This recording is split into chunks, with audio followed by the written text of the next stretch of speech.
മധ്യപ്രദേശിൽ 3 ബി.ജെ.പി. സ്ഥാനാർത്ഥികളെ രാജ്യസഭയിലേക്ക് വിജയികളായി പ്രഖ്യാപിച്ചതിൽ പ്രതിഷേധം ശക്തമാക്കാനാണ് കോൺഗ്രസിന്റെ തീരുമാനം. എം.എൽ.എമാരെ അണിനിരത്തി രാഷ്ട്രപതി ഭവനിലേക്ക് മാർച്ച് നടത്താൻ കോൺഗ്രസ് തീരുമാനിച്ചു. ഇതിനിടയിൽ പത്രിക തള്ളിയതിനെതിരായ മീനാക്ഷി നടരാജന്റെ ഹർജി സുപ്രീംകോടതി ഇന്ന് പരിഗണിക്കുന്നുണ്ട്. 11:30 മീനാക്ഷി നടരാജൻ മാധ്യമങ്ങളെയും കാണും. ഡൽഹിയിൽ നിന്ന് ശരത് ലാൽ വിവരങ്ങളുമായി ചേർന്നുണ്ട്. Sarath, good morning. ഈ മീനാക്ഷിക്കെതിരായ ഹർജി അത് സുപ്രീംകോടതി പരിഗണിക്കുന്നതിനും തൊട്ടു മുൻപ് തന്നെയായിരുന്നു ബി.ജെ.പിയുടെ അപ്രതീക്ഷിത നീക്കം നടന്നത്. ഇതിലിപ്പോൾ കോൺഗ്രസിന്റെ പ്രതിഷേധം എങ്ങനെയാണ്? വിവരങ്ങൾ എങ്ങനെ?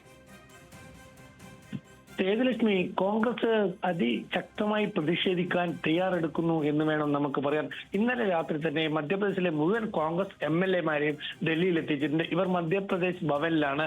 രാവിലെ 11:30 മണിക്ക് മീനാക്ഷി നടരാജന് പത്രസമ്മേളനം നടത്തും. ആ പത്രസമ്മേളനം നടത്തുന്ന വേദിയിലേക്ക് ഡൽഹിയിലുള്ള AICC നേതാക്കളെയും അതുപോലെ തന്നെ മധ്യപ്രദേശിലെ എം.എൽ.എമാരോടും AICC എത്താൻ പറഞ്ഞിട്ടുണ്ട്.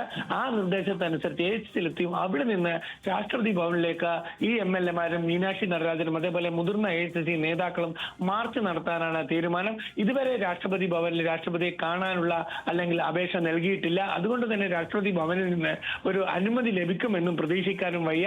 അതുകൊണ്ട് തന്നെ വളരെ പ്രധാനപ്പെട്ട ഒരു പ്രതിഷേധ മാർച്ചായി ഇതിനെ മാറ്റാനാണ് കോൺഗ്രസ് ശ്രമിക്കുന്നത്.